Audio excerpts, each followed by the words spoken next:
Good morning, good afternoon, good evening to all of you. Welcome to the Elders Podcast, a podcast that discusses social development and international development aid and how its impacts on Africa, in Kenya, and around the world. Looking at having conversations with people who've been in the sector for a long time, who will share their experiences and their life stories and the impact that working in the sector has had on their lives. So, welcome. Today we have Ezra Mbogori, an elder in the sector, who's been working in the sector for 40 years and above, I think. Has worked in numerous organizations, both at Kenya level, continental level, and international level. And he's here to talk about his life story in the sector, but also to help us to unpack the journey of the sector, particularly the legislative journey from the NGO Coordination Act all the way to the Public Benefit Organizations Act, and looking at philanthropy and the tension between grassroots organizations and international organizations. So welcome Ezra to the podcast. As always, it's always great to have this conversation with you. Maybe you can just tell us a bit about yourself, how your journey into the sector, particularly the things that your life experiences that made you feel passionate to join the sector and stay in the sector for as long as you did. Yeah, my life in the NGO sector started with finishing my degree at Kenyatta University. And I was very fortunate in that, having done as soon as I finished my exam, I got an internship with the World Council of Churches.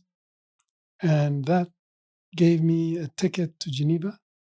And for the next 9 months, I was attached to the World Council of Churches Urban Rural Mission Office.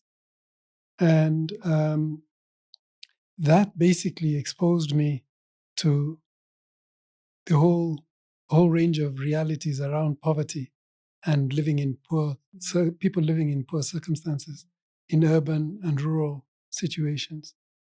And that's really what got me interested in both development work, but also in addressing issues of poverty. Yeah, interesting. You were just speaking earlier, and you're telling me about your experiences in student leadership at Kenyatta University, and just how it influenced maybe your outlook towards life and I guess social justice, Yes, and human rights. Yeah. In terms of student life, I was peripherally involved in student leadership. And while there, I took an interest, for instance, in drama. And because I was a science student, my subjects were actually physics and maths. And because I was focused on that, I also developed an interest in drama. And so I would be at the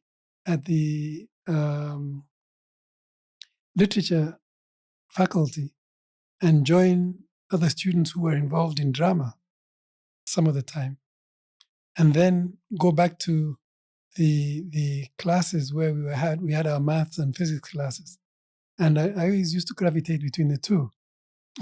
People thought that I was more interested in the girls at the literature halls, so that must be why I wasn't spending time in physics and math, but it was more the drama that had me captivated. So there was that interest in itself. But besides the student leadership, I was also very concerned about, or rather, in addition to the interest in drama, I was, because I'm the son of a preacher man, there was also this interest to support the church as well. Now, my dad was head of his church at the time, and while I was a student, and so I would go and join them at church in Lavington sometimes. And when I went there, there was a drama group called Lavington Players. So I started to play between Lavington Players and the drama association at college in Kenyatta University. Now, because I was getting more and more interested in drama, I went and asked the pastor, the local pastor at the church, if he could introduce me to Lavington Players, because I thought maybe then I can do my drama there. The guy was the first one who really got me exposed to the reality of racism, because when he went and told the rest of the drama group that I wanted to join them, they said they didn't know that they had any space or any parts for an African to join in. Wait, so the Lavington Players was white. Yeah, white, it was largely white. Largely white. It was very closely associated with Phoenix Players. Yes, as well. yes. So they said they weren't sure about that. And when the pastor told me that he would come and introduce me, I noticed he was hesitating. And when I went to Lavington Players a couple of times, expecting him to come and introduce me, again, he exhibited this real, disinterest. Mm-hmm. So I decided to confront my dad. And I said, you told me to take an interest in this church, and look at what's happening. They're saying that they really don't have any parts for Africans. And that triggered a series of actions. First of all, when Dad went back to his office, he called the pastor and said, "My son tells me he's having real difficulty getting introduced to Lavington Players, and I'm interested to know what the matter is. Mm-hmm. Is this something to do with the fact that he's African, or what?" This pastor was so alarmed about this, he made his way to Kenyatta University and came to look for me. I mean, this is a campus with, well over 2,000 students, and he comes to look for Ezra Mbogori. And all the dynamics that opens up, because all these people starts looking around, asking about Ezra Mbogori. There's a Mzungu who's looking for him, stuff like that, And eventually I get to know it is him. And I see him, he was parked outside one of the dining halls. So I go and I greet him, and he says he's been told that I'm concerned that he's not introduced me to the players, and the players were themselves saying that they're not sure that they're going to do any new plays and stuff like that. So I told him, you know what? I'm actually in a drama group already here, and I'm not interested in Lavington Players. You can go and keep your Lavington Players, Mm-hmm. So we had a bit of a fight. Mm-hmm. He goes back and tells my dad that he's really sorry that this has happened, and he's sorry that his son is traumatized about this and all of that. Long and short of it is 3 months later, he tendered his resignation from the church and actually relocated to Australia with his family. Oh, wow. Well, after that. Now, that had an interesting effect on me because I then decided that drama was what I was interested in and not Lavington Players. Mm-hmm. And so I joined Tamaduni Players and basically carried on with my school, but cutting a good part of my life dedicated to drama. And that then began my interest in what it is that affected people in their lives and so on. And the whole question of poverty, that's where it all began to take shape in terms of my own thinking. Now, we did plays like Dead End Kimathi and a few other players, which I was involved in. In fact, I acted Kimathi in all of those productions. And that was part of, what peppered my life in college, in Kenyatta University while I was there. So at the end of the degree, like I say, then it was known that I was in drama. It was known too that I was, like I say, a peripheral student leader. But then this is when I got this internship with the World Council of Churches. And so I shifted. I then traveled to Geneva and spent the next 9 months going through, a total mind-blowing experience. There was things like, traveling all these different continents, the being exposed to, poverty situations. And one of the places that I remember spending time in and wondering how life could be like this was going to the largest slum area in the Philippines. Yes. Tondo. And spending time and listening to people arguing about or explaining what their lives were like, living in really, really squalid conditions. So spending time doing that impacted very, very positive, very heavily on me. And I hadn't really been exposed to too much of our poverty in Kenya, for instance. But I did some of that. Then while there, during that 9 months as well, I spent time in the US. I spent time in East Europe. I got a chance to even travel to parts of Eastern Europe, to Romania. Had moments when I was reminded that I was black, and that white people saw us as being totally different. Yes. Got a chance to, I spent time in Bucharest, for instance, in the Orthodox Church, monasteries, and then when they showed me what was the equivalent of poverty, well, it was totally different. I mean, these people lived what seemed like fairly decent lives, but they also had wants. They had major shortages. I remember asking my brother, who was in Bucharest at the time, what people were queuing up for, and he'd say, "Give me a second," and he'd run over there and ask, "What are we queuing for?" And he'd be told, "This is bread."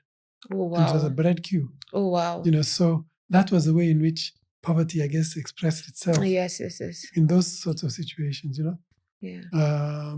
So yeah, after the 9 months of thingy, I realized one thing, that I really didn't know my country. That a lot of the questions I was asked by people in all these different places were questions I couldn't answer. What's your country like? Yeah. Is it true that young people respect older people?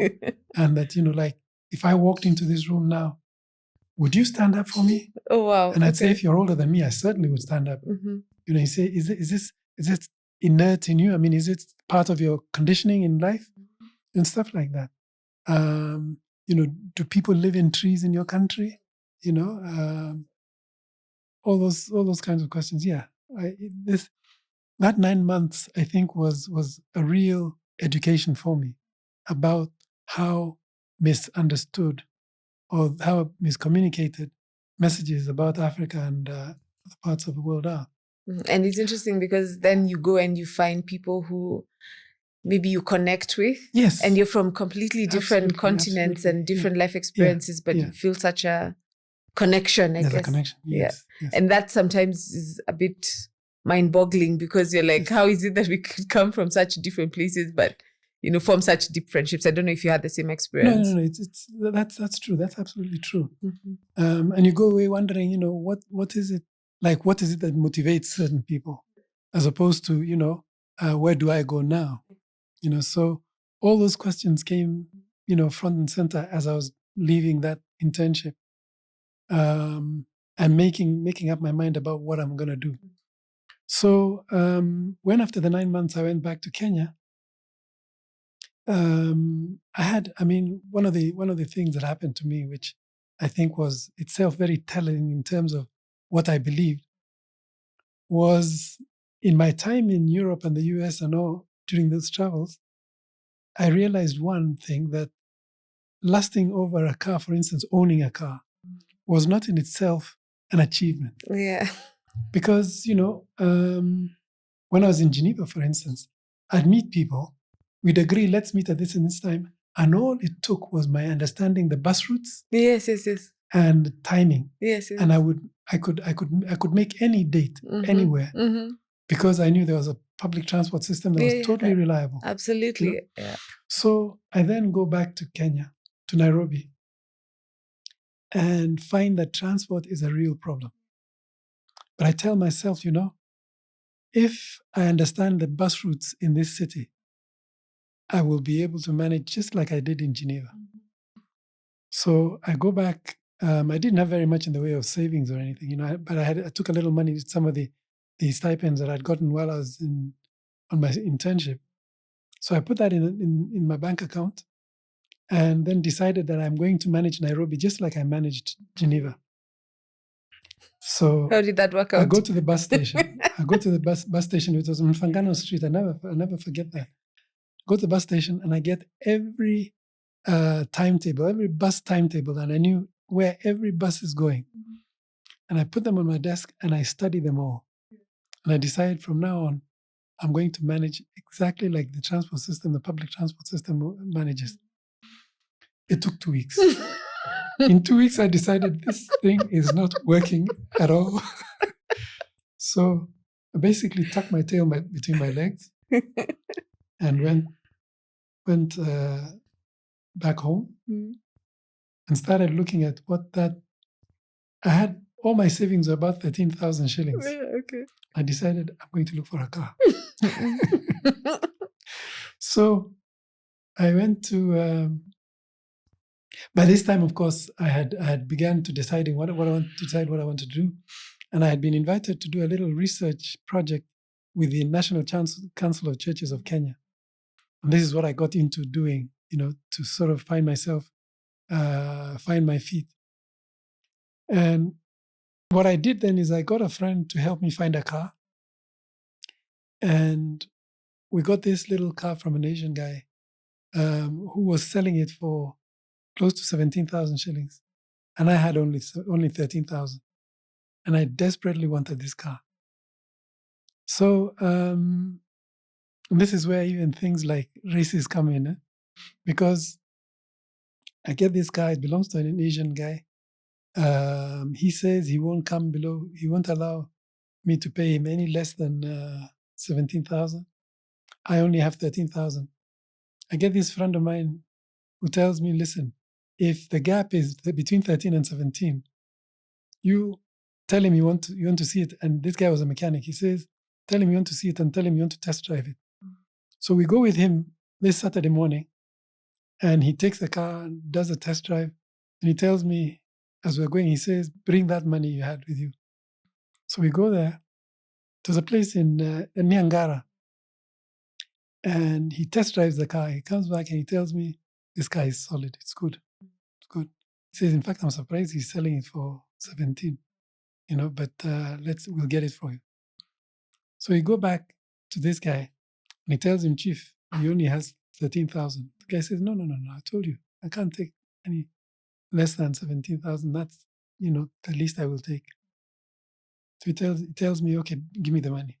So I give him the money. He says, now, Chief, this guy he's just starting off in life.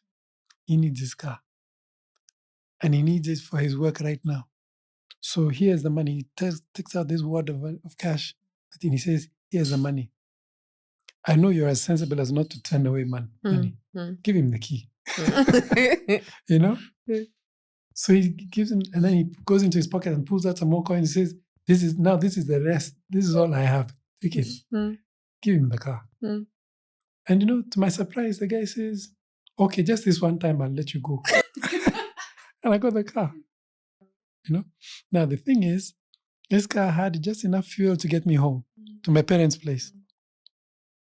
Once I got there, the car started jerking, and clearly it had run out of fuel. I then pushed it into my parents' garage. And this was, as you can imagine, the end of the month, which is why I had been able to withdraw all this money. So I pushed the car into the garage. I borrowed some bus fare, went home. I had moved into, I had rented a little car a little house in Olympic, Kibera. And I managed the rest of that month just between home and my office at Catholic Relief Services. I had already started. Now I had done this research project, and then I got my very first job with Catholic Relief Services, which was a funding and basically a relief agency. So when I got my next paycheck is when I was able to go back to my parents' house with a jerry can of fuel and put it in and then start my car.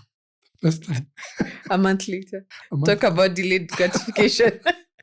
yeah, so that was like my introducing myself to working life. Working life, yeah.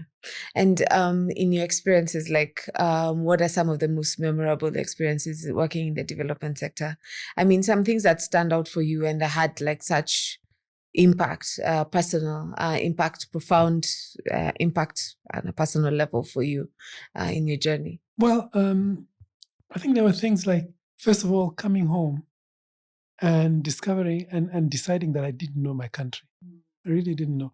So when I got this job, it's in the course of doing my NCCK research project, which was looking at the growth of religion in the country and how certain sects and cults had proliferated in the whole country. I mean, like the Moonies, for instance.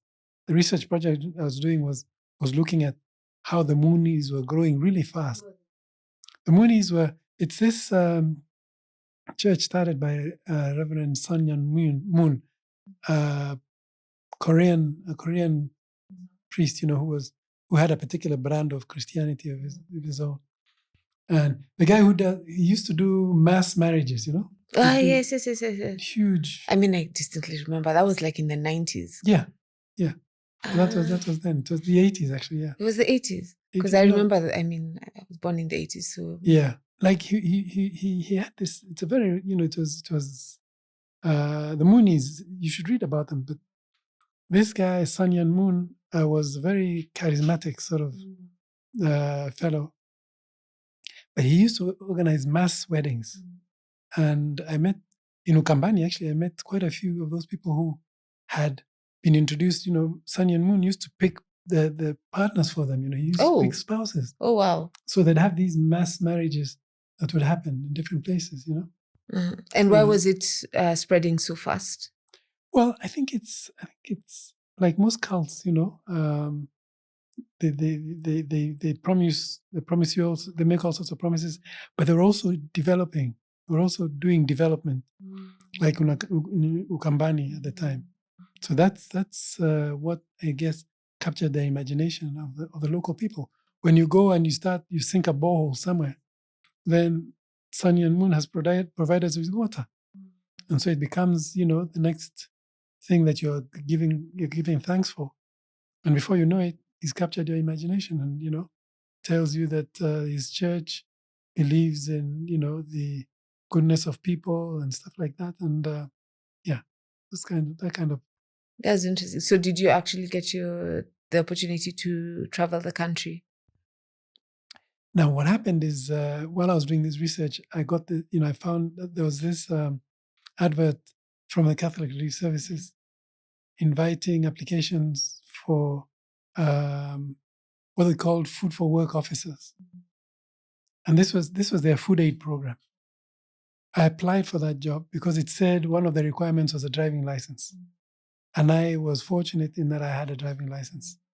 That's another whole story, how I got my driving license. But anyway, I did have one. So I go to the Catholic Relief Services, I apply for the job, and I told them I had a valid driving license and it had a clean record. I was very young then. So I go for an interview, and the interviewer was a Peace Corps volunteer who was interviewing, they were interviewing several people. And he asked me, first he was surprised that I talk fairly decent English and asked me if I had a driving license. And I said, yes. He said, how did you get it? So, I had to tell a whole story about how I learned how to drive using my parents' car and all of that. He says, did you bring it with you? And I brought it. And says, so he takes a look at it. Then he calls the person who was heading up transport in Catholic Relief Services and says, just check and tell me if this is valid, if this is a genuine driving license. The guy says, yeah, Class E, it's okay. So he asked me, does that mean that if I were to take you out now and give you a car key, you could drive me to town and back? I said, yeah, I didn't see any problem with that. But I realized then that it is that they had people who had driving licenses, but were still learning how to drive. Oh, yeah, okay. You know how this whole story about bribing for the driving, Mm. you know? So this guy, Henry Lowe, I even remember his name, he asks Joseph to give him a key for the Land Cruiser. He tells me, okay, come with me. And we leave a whole bunch of people outside there who are sitting on chairs waiting for the Waiting for interview. the as well. interview. Mm. So he tells me, we're going in that Land Cruiser. So I go and I grab it. He tells me, one thing you might not know is how to heat the coil of a diesel Land Cruiser. So let me show you. So he taught me how to heat the coil and how to start it. He tells me, we're going to go across to Westlands and back. Do you know your way to Westlands? I said, I think I can find my way. He says, okay, let's go. So we go and we get close to Westlands. When we get near the roundabout, he says, okay, turn around, let's go back. So we go back and he says, I'm satisfied you can drive. You clearly are confident. So let's go back in. So we go back in and the rest of the panel was still waiting for, these guys, that's how arrogant they were. They're still waiting for us as a panel. So he sits there and he tells the panel, guys, I've heard everything I wanted to hear from this young man. Unless any of you have any questions for him, I think we're done. He asked me, how soon can you report? I said, well, as soon as you need me, I can be here next Monday. This was something like Wednesday. So he asked the other people, does any other questions? And so they said no. And they respected him because he's a white Peace Corps volunteer. So he tells me, okay, Ezra, we'll call you. We'll call you in the next few days. We will definitely have you here on Monday. So I walked away knowing I got the job, even though there were people still waiting for interviews, And he himself, this guy, decided that he did not want to hear anymore because he found his candidate, and that's all he cared about. So from then on, I was called a food for work officer, and I came the following Monday, reported to work, and then what they did is they gave me the key for another Land Cruiser and told me your work is to travel all the drought-stricken areas of this country and report back on the state of famine. And you're the one who'll be recommending how much food we should take to each of these different places and report situations of famine, how bad it is, and where we needed what we called then PL 480. That was a particular vote in USAID, food aid. And so, we need to report on where they need PL 480 food and do food for work programs. Yeah. So for the next several months, I traveled the whole country. From, say, Moyale, border with Ethiopia, to Turkana, to all over. And I'm doing this reporting. Now, after a few months, part of what started worrying me is that food for work is really basically just keeping people alive. That there was no development happening. And we were questioning whether food for work really works. Does it enable people to then get back on their feet? And what do you do? And some economists had brought in the idea of converting some of this food by putting it on the market, and that way enabling those who are able to farm post-famine, post-drought, to actually get into farming and helping them, teaching them farming, that sort of thing. So as this debate is going on, and I'm beginning to pitch in and say, maybe we should do something that sustain communities and so on, there's change of leadership at Catholic Relief Services. The new guy that comes into Catholic Relief Services was a Brazilian fellow, was married to an American, which is why he was able to be the director of Catholic Relief Services in Kenya, because there had to be an American heading up an agency like that. So this guy comes in, he looks at the staff profile, and he has them call me. And he says, I hear you're the one who knows everything about food distribution in this country. And I tell him what I know. And he says, now listen, I understand that the relations between the Catholic bishops in this country, and CRS are not very good. So my job is to try and improve those. So you can expect me to do a lot of schmoozing with the bishops from now on. And I know you're a young man, you're Kenyan, you're interested in developing Kenya, and you know what it is that they want in development here. So here's the deal. I'm going to give you a chance to employ some of your ideas around developing this country, right? And I'm going to support you. If the ideas are sound, I'm going to support you all the way. But here's what I want you to understand, that if this thing works and it's really successful, then I'm going to get all the credit because I'm the head of this agency. I'm the one who's taking risks, right? Do we have a deal? And we shook on the deal. Yeah, okay. So I said, fine, I'll do it. He says, okay, Ezra, you go and think about what you're going to do. And I'm going to start reaching out to some of these bishops and see if I can get some of them to start liking me. So that's how that. Now, soon after that, he appointed me what was called the project officer, which meant that I had a hand in deciding where to allocate some of our funding for some of our development projects. And so I basically started feeling out and started writing proposals, putting together strategies and that sort of thing. And I mean, as a sign of how much he trusted me, he made me a signatory to one of the bank accounts, which had not happened in this country before. In fact, some of his colleagues in CRS in New York started complaining that you can't make a Kenyan employee a signatory because these guys are very under tremendous pressure. And so this guy says, well, I don't care about what you guys think, but I trust Ezra. He's going to be a signatory. So that was part of the tension that began to set in. But what it also enabled me to do is to think about some of the decisions that needed to be made. So like one story I remember, here I am working for Catholic Relief Services, a Catholic agency, right? My father, like I said, is a Protestant bishop of a Protestant church, Methodist church. Some women who were on both sides of the debate around pro-life and pro-choice got to know that this man, Ezra Mbogori, is making decisions around pro-life and pro-choice campaigns. So they go to my dad and they say, your son is funding those people that are killing children and supporting abortions and all. So my dad totally innocently says, I have no idea about any of that. I don't know what my son does.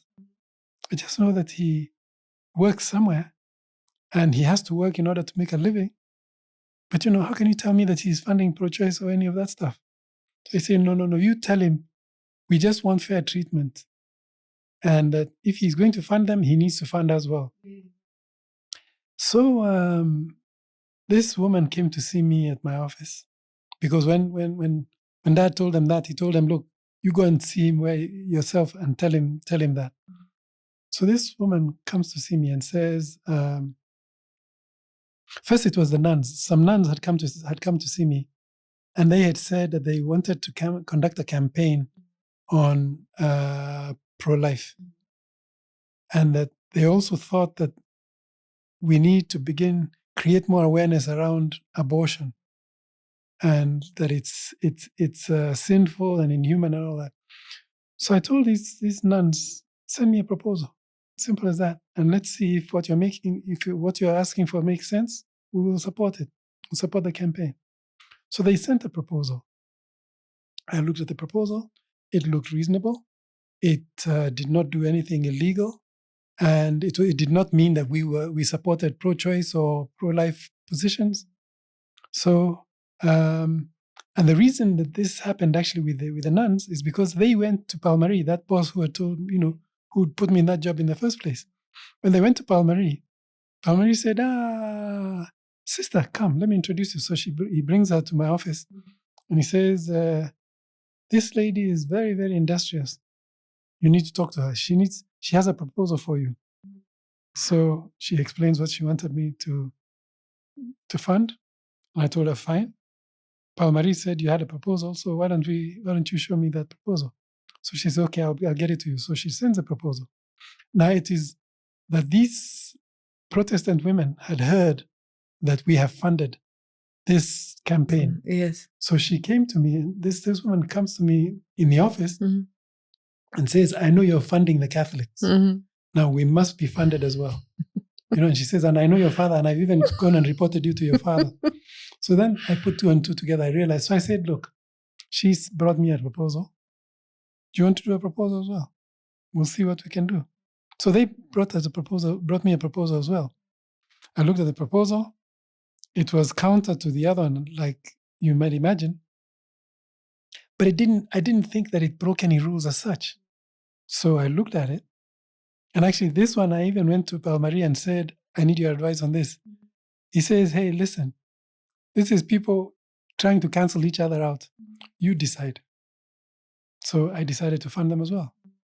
So we gave the pro-choice group the $5,000 they needed, and we gave a pro-life group the $5,000 they needed. And I said, look, if it is going to remain at the ideas levels, I can't take any, I can't take any positions and say that I'd be blamed, because whoever persuades the other, that's good for them.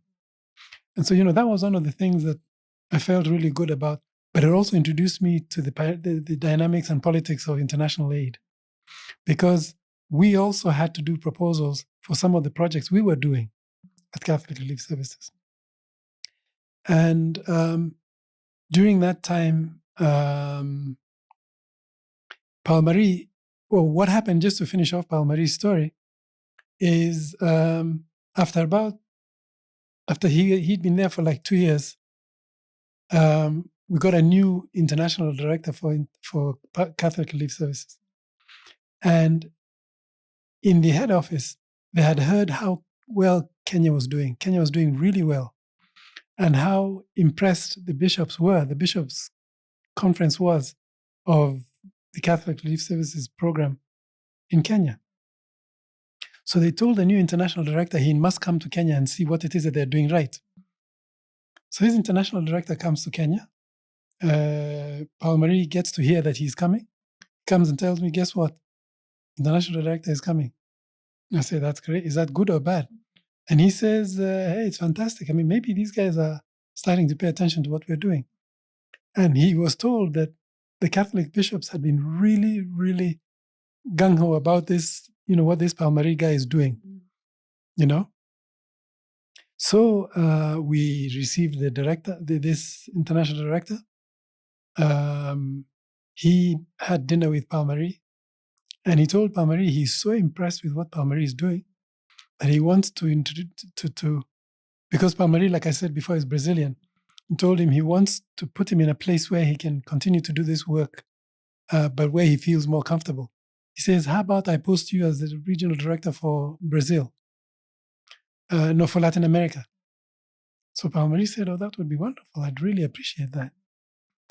That night, when Paul-Marie was told that he's going to be appointed the regional director for Latin America, Paul-Marie told his driver, he called his driver and he told him, listen, I don't care if you know where Ezra lives, but you've got to take me there now. I want to see Ezra right now.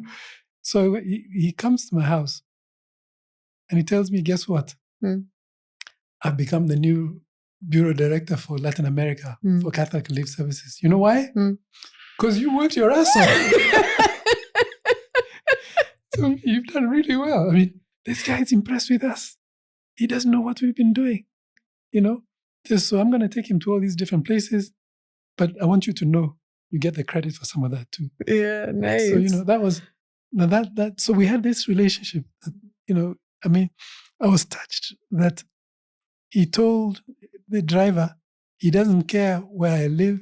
He doesn't care if he knows, but he's got to find out and take him there. Yeah. Because he wanted me to be the first one to hear know that he's been promoted on account of my work. So that was really. Now it's after that he announced, soon after he left and went to Latin America, his successor, who, as you can imagine, was not a real fan. I mean, I wasn't his fan because he wanted to know who is this Ezra guy that is a signatory to the Catholic Relief account and all that. So he began to find ways of closing my space, and he began to contradict some of the decisions I was making and all. So as I was coming up to 5 years in Catholic Relief Services, I decided, yep, this is not working. So I quit. And just as I quit, there was a Dutch fellow who was heading up, who was a volunteer at Undugu Society, who had heard about some of the work that I'd been doing at Catholic Relief Services. And Undugu Society, as you know, was founded by Father Arnold Grohl, a Dutch priest.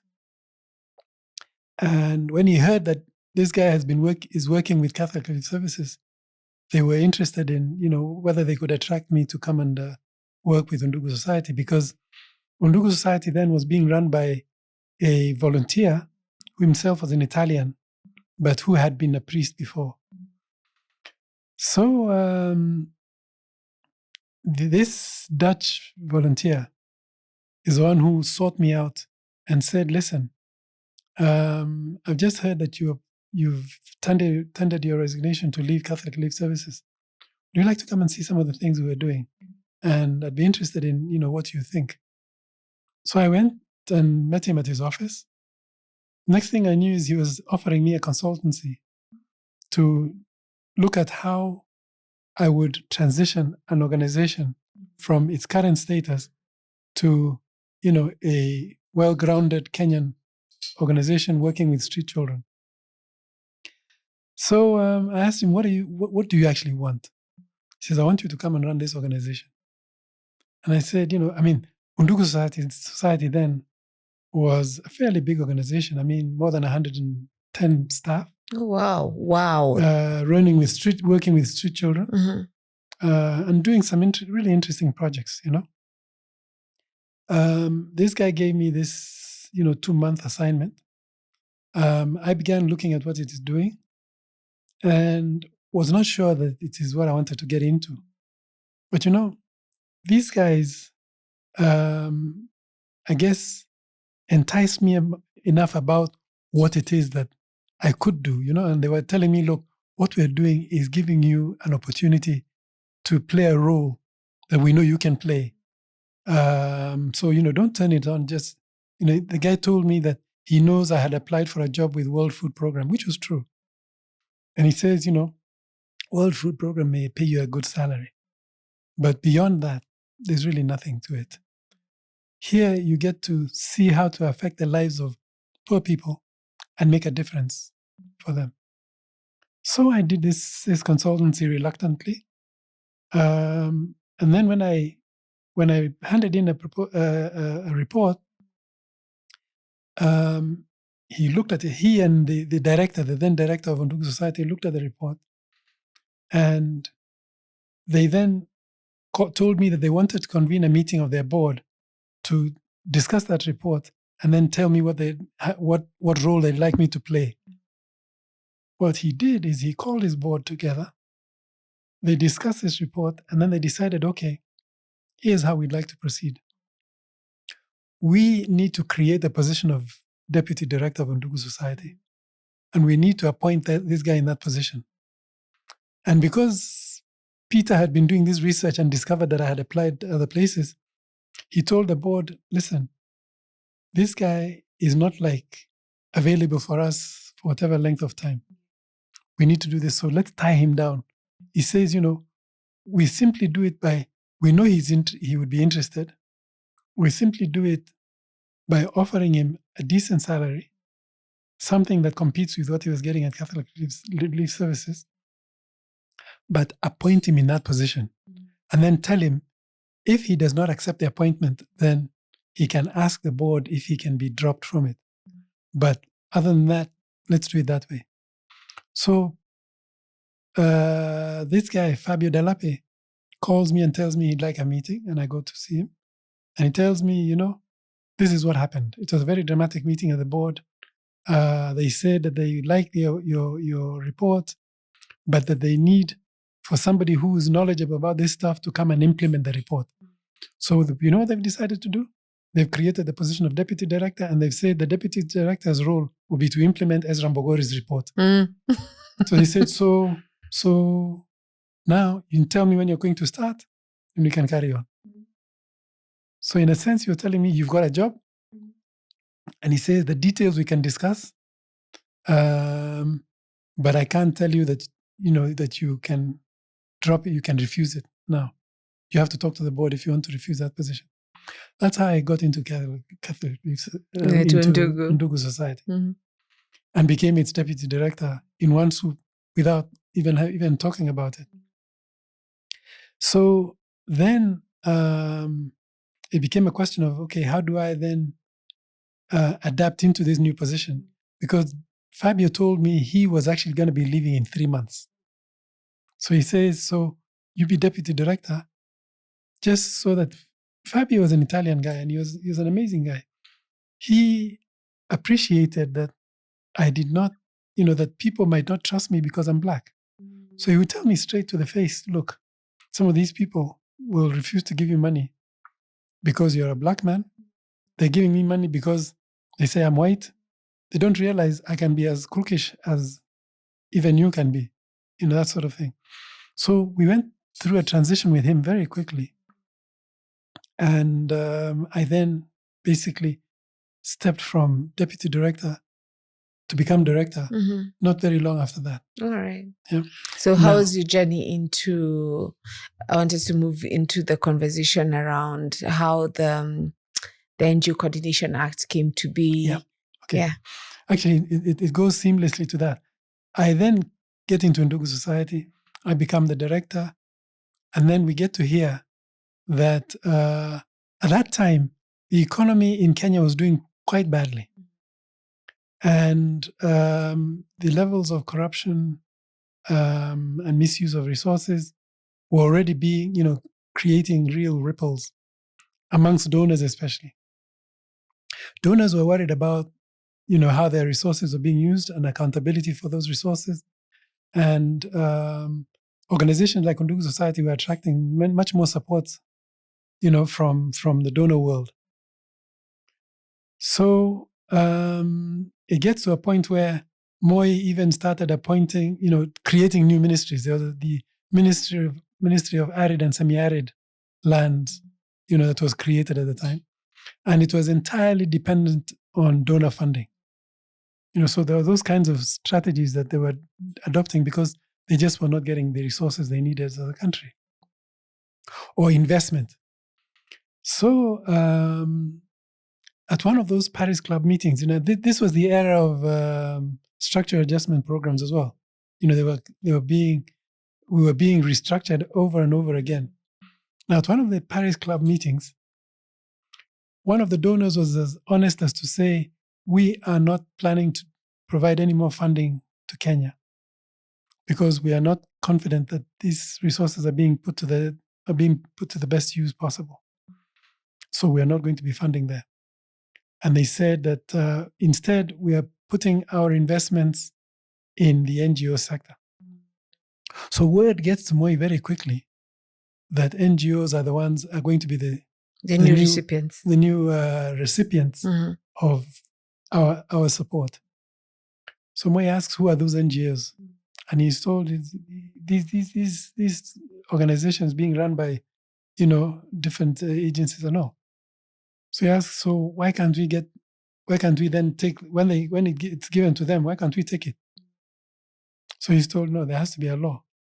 That was the origin of the NGO Coordination Act. Oh, wow. Because it's decided, okay, we have to find a way of controlling. So if this money comes to these NGOs, how do we make sure it comes through government? Then we can control how much of it they use. Yeah. The NGO Coordination Act of 1990 was a direct object to control funding coming in from donors, whether it's coming to government or to whoever else. Now, when the bill, the NGO Coordination Bill of 1990, was first tabled in Parliament, we were warned, and we now as NGOs, some of us NGO types, got to know that this is a direct measure to control the NGO sector. And so we began to ask questions amongst each other. What do we do? How do we make sure that this does not, it does not act to control? Because, it had things like even they are going to register all NGOs and give them practicing licenses. And it was no longer, a given that you register an organization and you can function wherever you want, however you want, with whatever resources you have, So we had reason then to question this as well. Mm-hmm. When this thing was tabled, it sent panic waves across all of us, So a few of us started to consult with each other and ask, what do we do? I happened to have, now at the time, I knew that the Attorney General then, this is a time when Moi was trying to this is just before he set up his dream team. There's a time of there's a dream team. Yeah. So what happened is when these guys wrote up the NGO Coordination Act, we then had to mount a campaign because we thought this bill, if it passes, then NGOs are going to be controlled, and we could not have that. So that's when we began to educate ourselves about how do you oppose a bill like this? Mm-hmm. How do you stop it becoming law? Mm-hmm. Now, part of the dream team had been the appointment of Amos Wako as the Attorney General. He was known to be a human rights lawyer, yes. And so, it's so funny. I don't even think of him as having been a human rights lawyer. I know he was, yeah, but he was. So when the bill got into Parliament, and in fact they were saying, when he asked who NGOs were, he was told, "Nia watu kama nini, I'm a priest." There was this priest father. There's the priest who was in Ngong. I forget his name. No, not Kaiser, but it's another one. Anyway, he was one who Moi hated particularly. But then the other person that they mentioned was Wangari Maathai. Say, NGO ni kama hii kina green belt, hawa Wangari Maathai, And that's another one that Moi couldn't stand either. So all these, became reasons to control these NGOs, to find ways of controlling them. So we began to mount an opposition to this thing. It went into Parliament, and whereas, people were expecting you can talk to MPs, talk to your MP, tell them. This thing was passed in the space of a few weeks. Oh, wow. And like when you were doing your campaigning, how was campaigning done in those days? No, you reach out to MPs. It was basically reaching out to MP and telling them, please speak against this. And you see, MPs were also really scared. So when you talk to them, there's no knowing whether they'll go and speak against it or not. So it was tough going. But what did happen though is that when the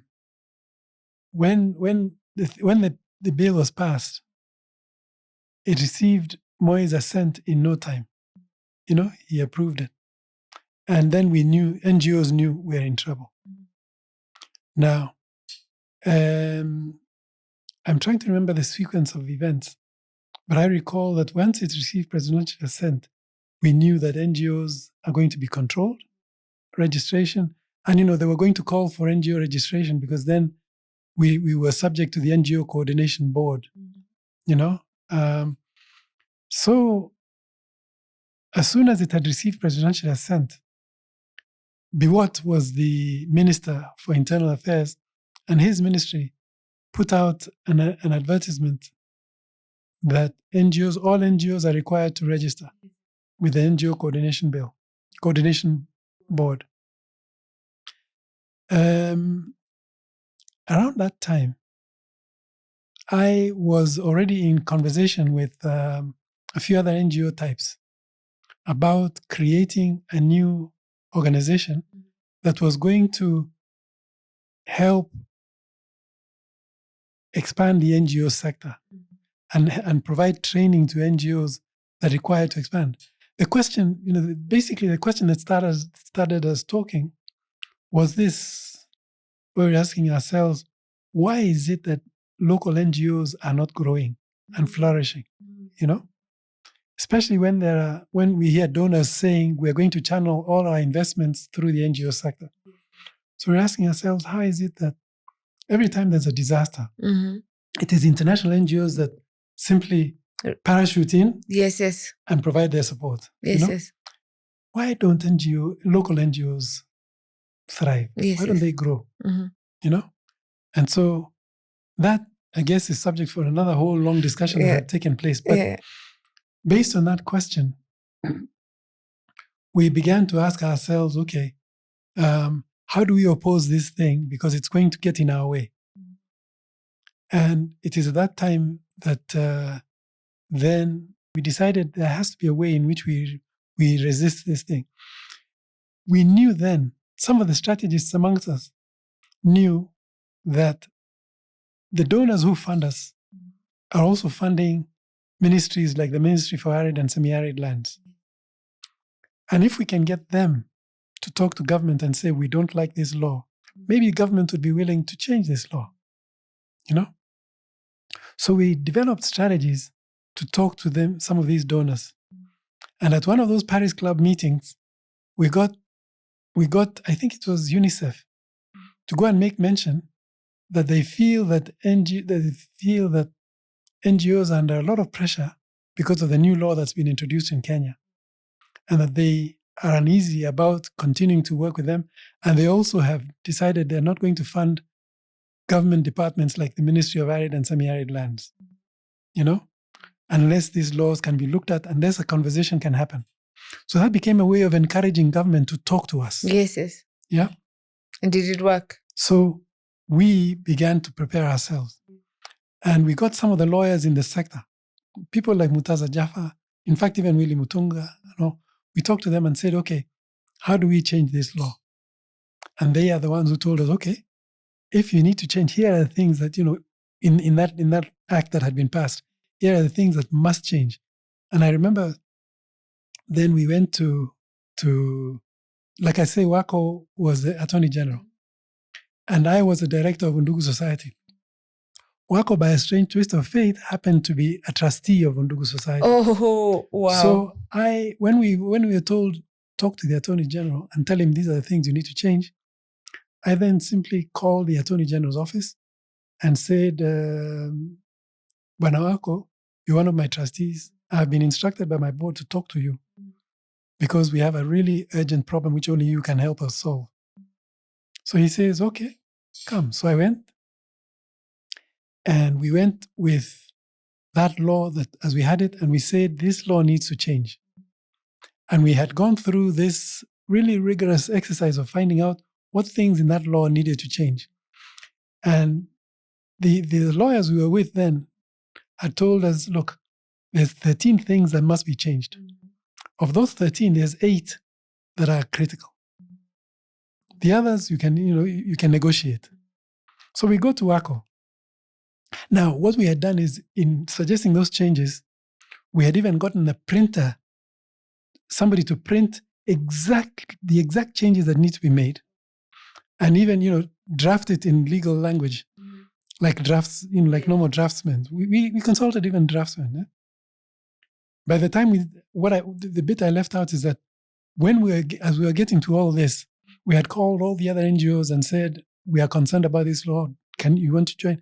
And in fact, we developed a system where I said, I was worried, I know that there's at least 5 other colleagues who are directors of NGOs who would be willing to come. So within three meetings, we had about 150 people who came to the meeting. And that's where we developed this strategy.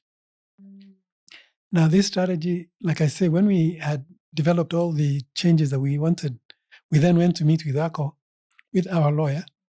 And we gave him copies and we told him, now, we have suggested these are the changes that must be made and what changed, how they could be made. Said, and we have brought you copies of the new bill, like it should look. we brought you 258 copies for every MP. So if you give us instructions now, every pigeonhole can have one, and this thing can be tabled in Parliament next week, and it can be debated. And we have put in motion a process of lobbying all the MPs. So all we need is your word. So Waka looks at this and says, Ezra, you guys, no, this is embarrassing. How can you do this? I mean, and you've even put it in language like our draftsman. So we say, yeah. He said, that's how serious it is. No. Let's be honest. There's no way I can, as Attorney General, I can allow you people, civilians, to come and do my work. No. So we can't do that. You tell me what you want to change. So we had the lawyer go through those things. He said, okay, look, you leave it to me. Let me see how we deal with this. But we're definitely not going to table your bill. not in Parliament, So we had that discussion happen. And what WACO chose to do is to put it in miscellaneous amendments. So a lot of those things were amended that way, And then we knew we have grounds to, we had something to work with. Yeah. So after that, it is those amendments that even resulted in the creation of the NGO Council, and all of that. And it is at that point that we then told NGOs they should go ahead and register with the thingy with the NGO board, the NGO board, coordination board. And so then we got on to the point of where the board was being created, and the government was very, very particular about how this was all going to be managed.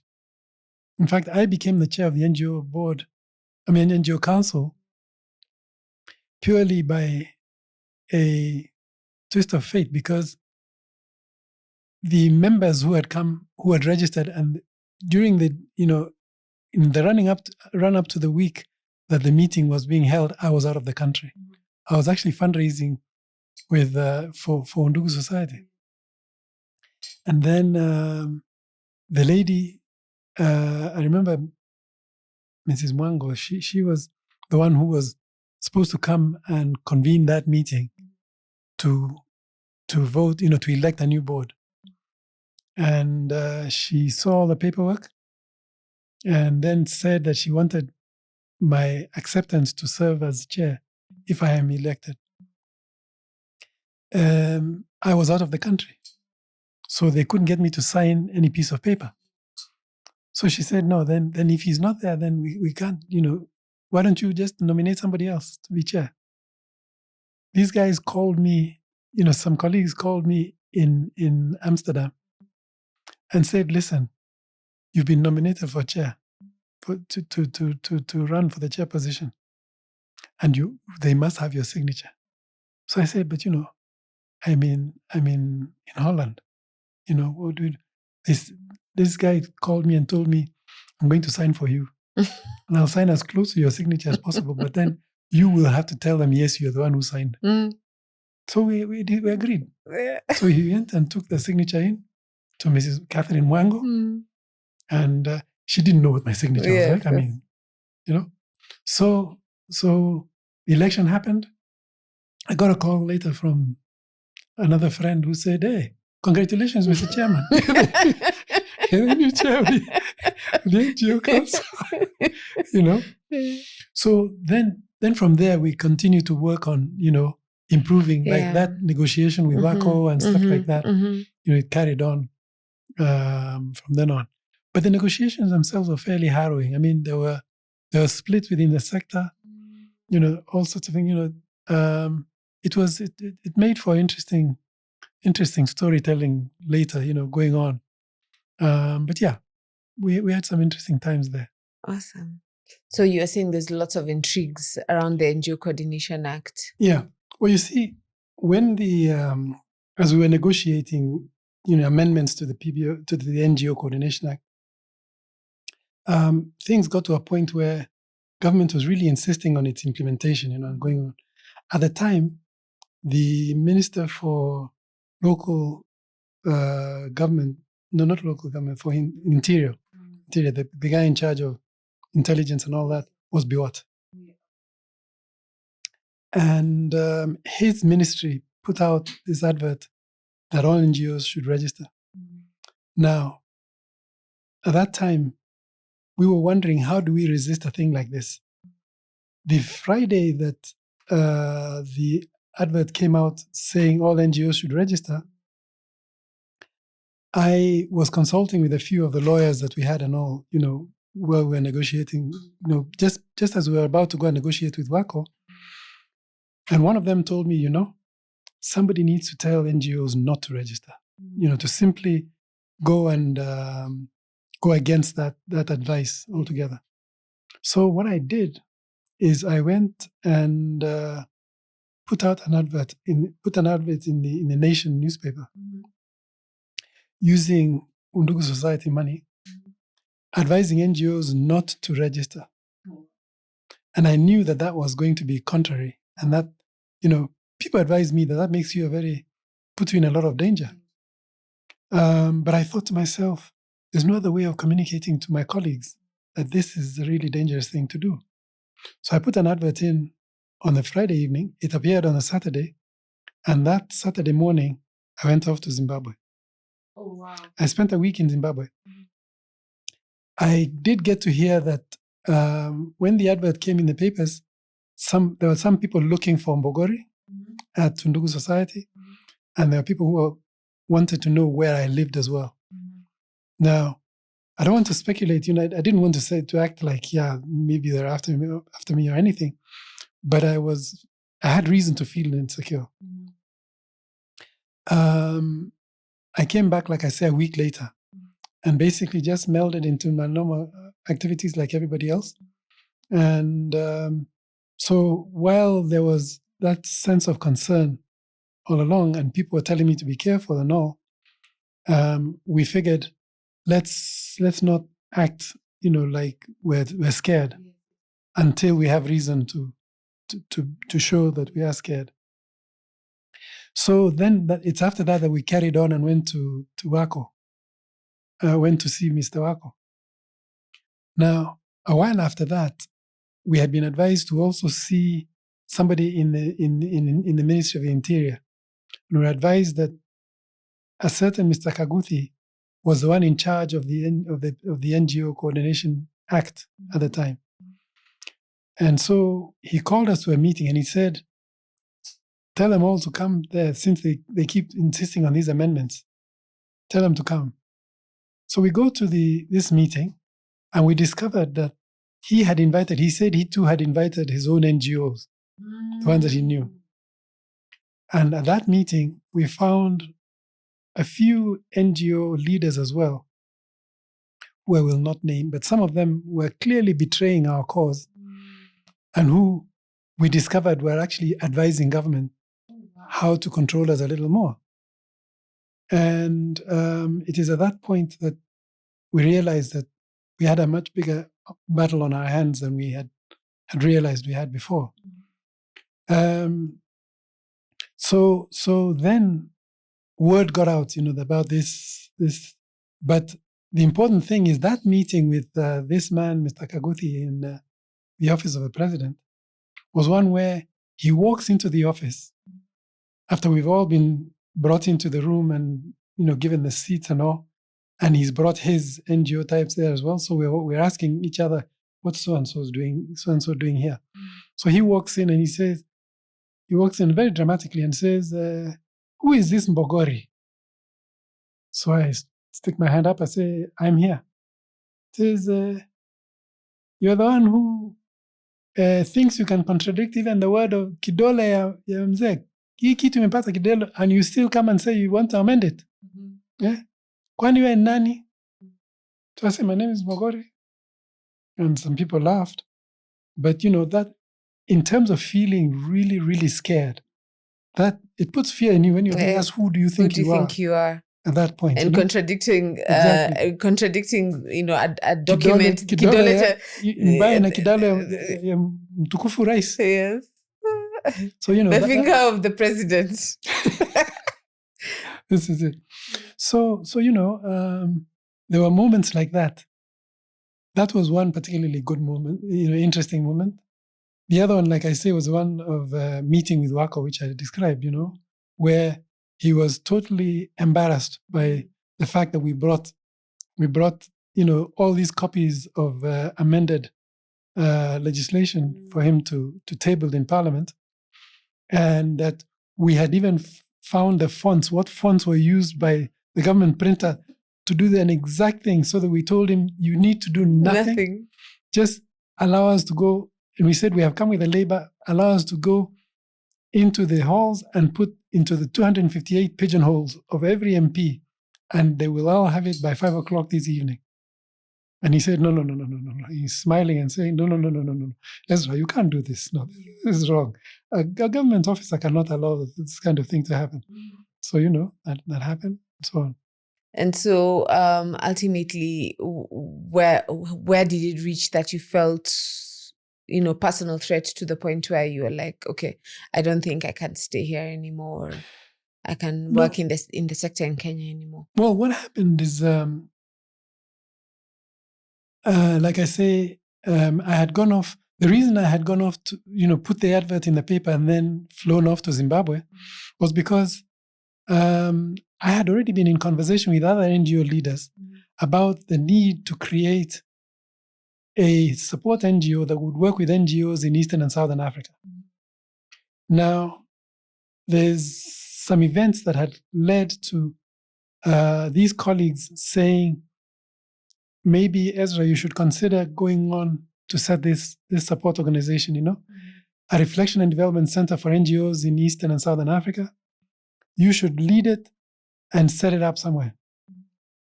Now, this is, it goes into many other stories, but what basically it all amounts to is the reason I had gone to Zimbabwe was to follow up that discussion about the creation of a reflection and development center for NGOs. There was also talk about the possibility of setting up a center like that in Zimbabwe. We had talked about either setting it up in Zimbabwe or in Zambia or in other countries of Eastern and Southern Africa. Reading the moods as it was, Kenya was not a very likely place because of the troubles we were having as NGOs with the government anyway, So we had reached out to the Zimbabwean government, and the Zimbabwean government at the time, under Mugabe, had said, you're very welcome to come and set it up here. So we felt that, here's a possibility that we could go and set up there. And so it is that led to then our deciding, since there were these fears about what would happen to some of the leadership, and I had been elected to chair the NGO Council, then I felt that the moment had come for me to actually decamp and go on to Zimbabwe, set up this new organization, and let my colleagues in the NGO sector carry on with the NGO Council and go on with the establishment or improvement of relationships with government and with the donors and so on. So that's really what got me to finally in 1992 leave Nairobi and take my family and go on to Zimbabwe. So you find that, okay, so we have this new legislation, the amendments have been made and they've been put in. Were they passed eventually? Yes. The miscellaneous amendments were made and they were passed, and it had been an act, but after the amendments, what happened in that negotiation with Amos Wako, remember I told you that I had been advised that there are 13 amendments that must be passed. Yes. And of those 13, there were 5 that were critical. Yes. Well, we got them all. Okay. Wow. So the amendments were passed, and now the NGO Council could be formed, and the board was brought into effect. So, as I left as chair of the NGO Council, and they had elections soon after me, and a successor came in place. So when I left, I felt that had basically closed that chapter fairly well. And Undugu society was not under any real threat as such, And the thing is, it's so interesting because then, fast forward maybe 20 years later. Now, fast forward and we come in 2009, I get back into the country after having taken time off and done some sabbatical time. And I then get taken in by Akiba Uhaki Foundation. And I start asking questions about whatever happened with that law. Have we ever perfected it to the point where is it doing what we were hoping it would do? And I'm told, actually that law is in need of revision. And I talked to some of my old colleagues in the NGO sector, and they all agree, it needs to be amended, it needs to be revised. And so a few of us start talking very casually about, what could be done to provide the kind of law that we need, a law that provides the right environment for investment, for donors to invest, and one that actually even encourages investment. I mean, and one of the things that we were very, very particular about is tax rebates, Yes. and enabling tax NGOs, incentives, giving incentives, yes, exactly, for philanthropy. How do you promote incentives of that nature? So a few of us asked, in having this conversation, there was 2 or 3 of us that offered to convene like a monthly meeting where we could say, how can we in the NGO sector influence a thing like this to happen? And so we decided, okay, and we would do one at Akiba Uhaki, another one at Mazingira Institute, another one at AMREF, and this because the leaders of those organizations were, actively supporting that kind of conversation. So we decided, a starting point would be where we create that law ourselves first, and then we can approach, the legal community to refine it for us, make it, make it into what we would like to see.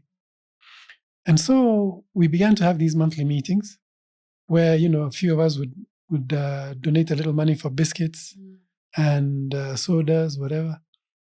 And these conversations went on pretty well. And then at a certain point we said, let's not talk about it as NGOs. Let's not call them NGOs anymore. Somebody came and said, these are public benefit organizations. Why don't we then become the instigators of the creation of a PBO law? Yeah. And I think it was even right after South Africa had the public benefit organizations law had been passed. Yeah. So, now we decided we would begin from first principles. What should a law like this? Like from the basics. Yeah, absolute basics. What would we like to see? And what should it try and achieve and stuff like that, We're trying to be as philosophical as possible, So that conversation went on over several months. Eventually we got to a point where we realized that, in the same way as sometimes the government will do a sessional paper that describes something, well, we said we're getting to the point where maybe this law that we're thinking about should become the subject of a discussion with government as well. And the ministry, it was now a ministry for Home Affairs, I think, that was the custodian of the NGO Coordination Act. So we said maybe we should talk to them about, we want to revise, we want this all, we would desire a thing like this. And we're looking at how can we do it in a way that is attractive to them as well. So we began to talk about it. And then we got to a point where we said, when the ideas we had been gathering for some time started to really take shape, we then thought, wait, now that we have a new, in 2010, once the constitution had been promulgated, we then asked ourselves, look, we shouldn't be begging these guys to table a new law for us, because this is something that can actually be done by a citizen. Yes, private members. Private members motion. Bill. Yeah. So we thought, okay, then let's go ahead and refine it and get to the point where we can get, and quite a few of us, there were members of parliament who had been in Oxfam and places like that. Yes. So we thought, why not? Yes, you had allies already in parliament. So we go to one MP and say to him, we have this law and we are thinking of it, making its way to Parliament through a private member's motion.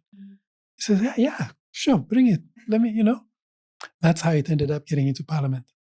Now, once it got into Parliament, we had mentioned, like I said before, to the ministry, and we had said, we're thinking of this. And they'd said, yeah, let's keep talking about it. Then they hear it being mentioned in Parliament. Come back to us, what the hell? What's happening? How can you guys do this? So they decided we had done an end run on them, and, So it became contentious for some time. But then we told them, listen, this is just a private member's motion. If you want to support it, we're quite happy. And, we can show you what it is that we're thinking, we're talking about.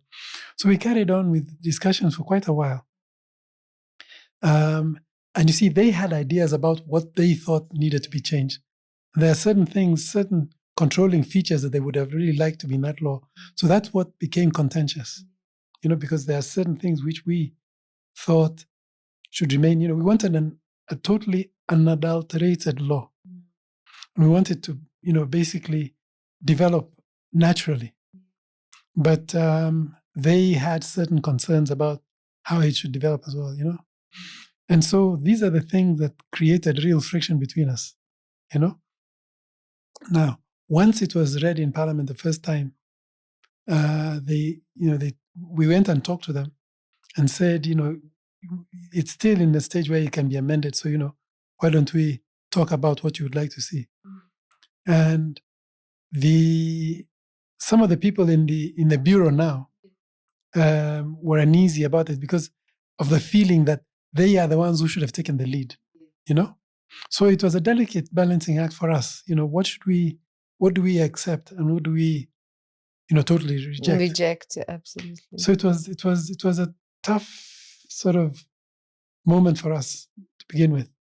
But eventually we got to the point where because I think we had persuaded a lot of PBOs that this made sense, it almost got a snowballing effect. It grew with time to the point where they couldn't resist it anymore. And I remember at the time is when the international organizations came in because there was provisions for how. And that's when it's around that time that we created the NGO.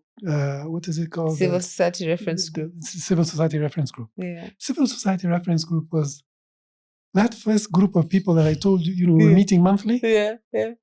We said we will act. Look, we don't want to create new structures and institutions. No, we will simply act as a reference. In fact, this is something I told somebody. Look, we will simply act as a reference group.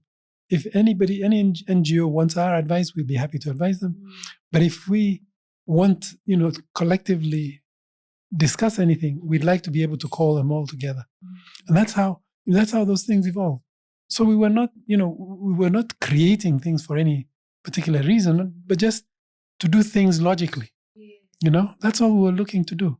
And that was so interesting because at the time when I joined, it was coming in to represent. So there's all these different actors who have different interests to come International, there's the trusts and foundations. That's how I came in. There was the grassroots. CBOs who were interested in it. There was the ones who are already registered as not NGOs under the Coordination Bureau. Yes. And then there were the CBOs in the ministry and stuff like that. Yeah. So we were basically just looking at what is it that can improve the health of the civil society in whatever form they are, and how do you facilitate rather than distract them or destroy their possibilities. That whole question, how do you help a sector grow? Yes. Yes. That's really what was preoccupying us more than anything else. And I remember it was like, how do you create an enabling environment for... Exactly. Now, that language we got from the Aga Khan. There was in fact an enabling environment conference. What? Which I had been involved with in another organization, After I left, just before I joined Undugu Society, after I left Catholic League Services, I did a year with a USAID-funded organization called VADA, Voluntary Agencies Development Assistance. This was an organization which I was really embarrassed to be involved with, because the director was a guy who literally told the accountant he was hiring, "Hey, we found a pot of money. Come and help me. Come and help me pick from it." Because he realized that USAID will fund a good idea and won't ask too many questions. So what he did is he got a few good names, like Bethuel Kiplagat and all, to be on his board. And then he hired a few professional hires, and I happened to be one of them. I was the first NGO hire that he made. And he told me, he offered me what he thought was a decent salary. And then told me, we'll revise this in no time. A few months. You wait until the grant comes from USAID. Then I realized this is not what I wanted to do, which is why I was happy to just leave them and join, go do that consultancy with Ndugu Society. And then, but that time I realized then that there were people who were in this thing for the money. It was USAID funding. And the Conference on Enabling Environment? Now, the Conference on Enabling Environment was done by the Aga Khan. The Aga Khan had thought of this as a way of facilitating NGOs. He was setting up his Aga Khan Development Network here. Yeah. Ekedian, yeah. And so he comes to Kenya, sets up this Conference on Enabling Environment, which is talking about, I think his staff were looking at, how do you respond to these NGOs that don't seem to know what they're doing, what they're about, I think it was one of the ways of responding, by creating this conference and getting all the bigwigs to come and, share some of their ideas there. But I remember that one of the people, some of the research that preceded this is research we were asked to do. And I remember commissioning a person like Sam Kobia to go and do some work with NGOs in Zimbabwe, for instance, about how they were, what for them constituted an enabling environment, as a precursor to this conference on enabling environment. Yeah. So, So that's the language. And I remember when I first joined the sector and people were talking about enabling environment for civil, and I would just be like, what exactly are you saying? What exactly does that mean? Because it meant nothing to me. It's amazing. I mean, again, it's amazing how people can use some of this language to bamboozle everybody else, and then make it so high sounding. So I know. I remember one of the guys who were involved in that conference coming and telling me, "Listen to His Highness, you will really enjoy what he's saying." He said, "Did you hear that? Enabling environment." Kumbe, he's the one who's been putting that into his mouth. It's amazing. So, and for me, what do you think are just some of the really important things that this Public Benefit Organizations Act did, based on its approach that it was basically sector-led, and the difference between then how it changed from what the Coordination Act was? Yeah, I think what it did is first of all educate a lot of us in the NGO sector regarding what we had not articulated, but was our desires all along. You see, things like negotiating this whole question of incentives, tax incentives, and beginning to demonstrate that it wasn't just the incentives, but also what was the end goal. This, principles like working ourselves out of a job, like creating dependency. You see, a thing like when I was at Ndugu Society, we did a project, and this will again demonstrate that fact. We did a project in Ndugu Society. We were talking about street children, and there was a group of citizens. There was a supplement in the newspaper that talked about what to do about these 3 children. And in these letters to the auditor, one person wrote and said, what happened to Ndugu Society? I thought they're the ones who are supposed to deal with these children. What the hell are they? We're getting more street children than ever before. What are you doing with that money we're giving to Ndugu Society? Now, for me, that was a very, very frustrating comment because we were working our butts off trying to address the question of urban poverty. Nobody seemed to recognize that. So what we did is we coined a project which was intended to address that directly.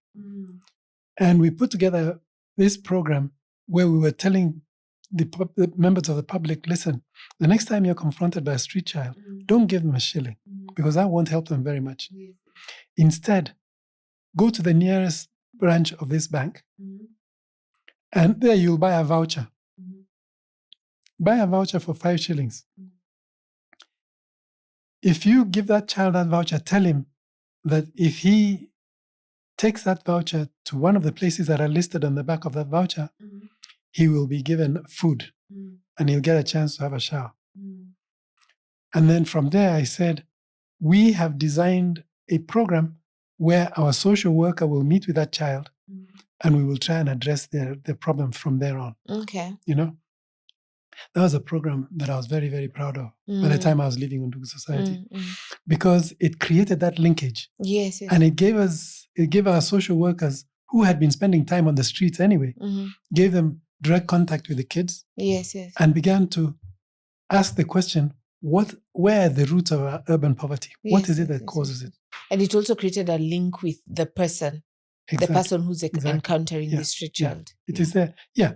It is there, for instance, it's from there that we realized that these children, that the way to deal with these children is to reintegrate them back into the society, not to create orphanages and stuff like that. And there's now, I think, President Uhuru, former President Uhuru actually put a directive and they're actually looking to phase out orphanages now. Yeah. See, but those kinds of lessons now, it is going through that whole PBO process that we realized that, we were feeding some of that learning into the whole mix, so that when you get to the PBO Act that actually reads like you like it, what happened though is, as soon as Kenyatta and Ruto came into power, they too realized that they needed to legislate to control the NGO sector, and they had looked at the NGO Coordination Act and the PBO Act, which had been, they wanted to amend it as well. Yes. So that had, again, the NGO sector had learned to defend it, So those changes have happened sometimes without people knowing the history enough to actually appreciate what the philosophy is that informed it were in the first place. Yeah. And I remember, I think one of the things that was really interesting was even just the rules of engagement between civil society and government. Yeah. And those were outlined in the legislation. And at the time it was quite a progressive legislation. Yeah. It still is because it's what it is, outlining what are the sectors, what does a public benefit organization look like, and what are the kind of sectors that it works in. I remember, I think I came right after when the bill was already being drafted, but it was interesting that there was actually philosophy even as to the contribution of the sector into the economy. Exactly. And we tried doing a study. The campaigns to get this stuff enacted involved a fair amount of research as well. We had to be able to quantify what our contribution as NGOs to the economy was before, because how else do you talk to these political leaders who really don't give a damn? They just say, squash them, get them out of the way, that kind of thing. You see, so we had to say, we are not nobody. You need to pay attention to us. Yeah. So that was all part of what it has taken to get to this point. Where the NGO sector is now, I don't know. It's it's a tough story. It is a tough story. But I wonder, we always talked about constructive irrelevance, right? Working ourselves out of a job. Exactly. but it seems that we are not really working ourselves out of a job. No. In fact, we're looking for more jobs. We end up, I guess, you see, now I think for me, notions like active citizenship come into play. And I think we are at that point now where we are starting to say to ourselves, maybe we have to count on Gen Z to get us out of the rut we're in.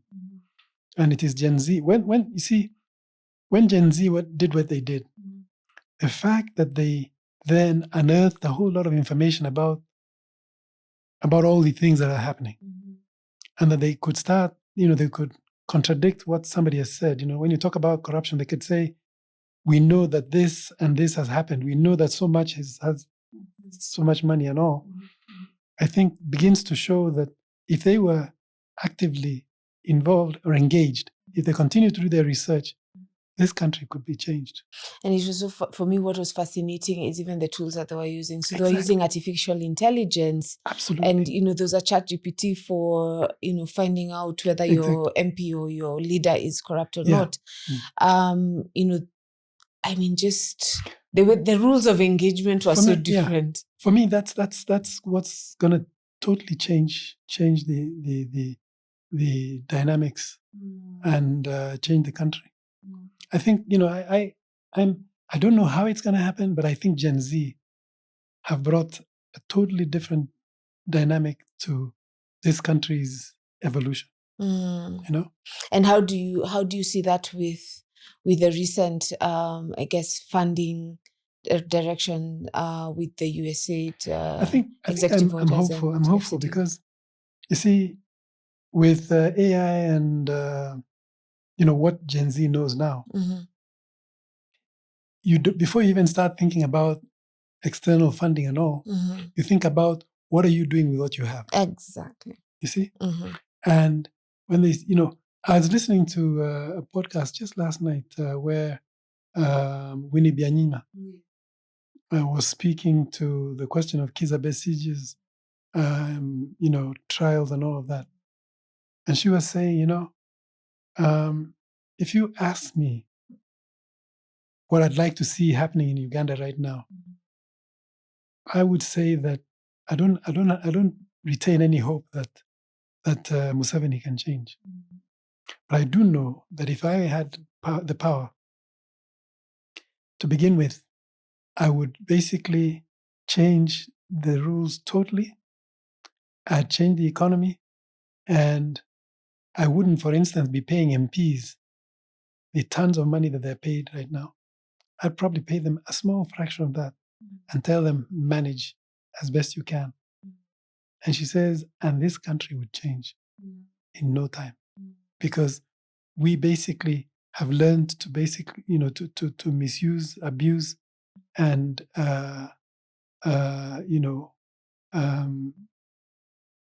really, not to abuse what we have. So thinking along the same lines, if you look at a thing like the campaign that this guy, Boniface Mwangi, mounted for Starehe, when he was saying that one of his principal interests was to reduce the salaries of MPs, stuff like that. Nobody talks like that. But it will be necessary to look at how do you allocate your resources. Absolutely. And what do you do? What are the priorities? Look at where we are right now in terms of health and education. Look at what's happening. When you see what's happening and what it takes to turn that around, then you realize that it's the corruption that's destroying us. So how do you change that? And active citizenship, I think, will change it. Yeah. And actually that's a game changer, because then it redefines what civil society is. Exactly. Because civil society was being seen as NGOs or not-for-profit, but what the June 25th movement and the young generation going to the streets did was that it was so funny, because it actually caught the NGOs by Absolutely. surprise. Caught everybody unawares. But caught everyone unawares. No, I concur totally with Willy Mutunga. He put a tweet in saying the Gen Zs have breathed new life into this country by doing what they did. And I think that we need to follow from with ideas from that kind of experience and see, okay, how do you then continue or even stimulate some more active citizenship and change the damn country. So, I went for this philanthropy conference, and there was this, crowdsourcing platform that was there, and they was sharing data, and, those millions of Kenya shillings that were raised during that period, Kenyans contributing towards the movement, amazing. like millions of Kenya shillings were raised during that period for protests. Absolutely, which is something that was unimaginable just a year, even 6 months before that. No, it is amazing. It is amazing. I watched. I was listening to quite a few of these spaces platforms, and I listened to one on one day where they said that I think the mother of one of those kids was killed, was in a really distraught state, and the guy said, "We need to raise, even if it's just 3 million." And give her so that she can bury her child. So he says, the number, we're using this number, give what you can, whatever it is, and let's at least enable her to bury her child. He says, we'd like to give it by 3:00. Do you know at 2:30 he then gave a progress report and said, we've raised 2.5 million. Wow. Yeah. It's impressive. And it was even just how they were looking at accountability. Exactly. And they were saying that we're going to account for all every shilling that is raised. I mean, it was... That's why for me, I think, Gen Z sort of came in to make a difference. And they have, they just demonstrate that you can make a difference. It's a question of, where do we go after this? And I really like that you've brought that in, because I have been in spaces and I haven't been hearing that example of how development can look like, exactly. or how changing the face of development can look like in a country. And that's such a poignant point, right? That Absolutely. it could shift from this, structured kind of space into. So in a sense, USAID getting out of the way is not such a bad thing after all, because, Trump will only be there for 4 years. I think the Americans will want to have, and not just the Americans, America itself will want to have other relationships. And it'll be a question of, okay, on what terms? Yes. And I think that, Trump he won't carry on the way he's carrying on for much longer. He's talking about taking Ukraine's rare earth minerals now. But how long can he carry on like this? So that's the other thing about, part of what's been lost now in the NGO sector. You talked about working ourselves out of a job, but there's even, there were things like Pan-Africanism, which we've totally lost. Now there's a lot of those things, those values and those principles that we need to rediscover. And it's so interesting. The other day, there's a LinkedIn post and someone was talking about why isn't there an African need or a Kenya need? I know. Right? And it was like, for me, it was like such a simple but poignant point, right? Kenya, like Africans, that point on Pan-Africanism, exactly. Africans from across coming together in solidarity to support a country that's in distress in Africa. Look at Sudan. Look at what's been happening now. But there's other countries. Sudan is one. Zimbabwe. If you knew the trouble Zimbabwe is in now, it's amazing. There's so much that, so much need that's exposing itself. It's a question of, okay, what's going to happen? How are you going to develop all these how are you going to respond to all these different needs? And how do you insert humanity back into play? So there's a lot to be done. And it's actually solidarity, because that's how Yes. aid started, right? Absolutely. It was global solidarity. Absolutely, yeah. And now it's like these thoughts of, okay, now that, the Western forces are moving out of the way and they're looking more inward, that actually now Africa is in a different space. Yeah. And how can then Africa look inward? Because that's how Europe reconstructed by, just now if you look at it, you look at countries like India. India is very quickly growing into a world power. I mean, they've got a population, they've got 1.4 billion. Yeah. China is doing the same, and China is very insular. It basically focused on itself. But these things, geopolitics, I think, are changing things dramatically. They are. So we're in for maybe for a bumpy ride. We are, but also for a time to reflect and to think about, to also be insular, because I think we've turned our eyes to the West a lot, and it's time to also look at ourselves. Yeah. Now we're having to think about whether we look east or west. East or west is also looking in, right? Yes, and seeing what do we have here, and how do we make best what you've just said about the resources that we actually have, and the whole point of active citizenship. Thank you, Ezra. This has been amazing. I could keep listening to you. We could go on a bit. Go on and on and on. Yeah. But, I hope that we'll have you again on the podcast and explore other areas of development. But I want to thank you so much, because it's always such an honor and a pleasure. It was nice. Yeah. Good to talk. Thank you.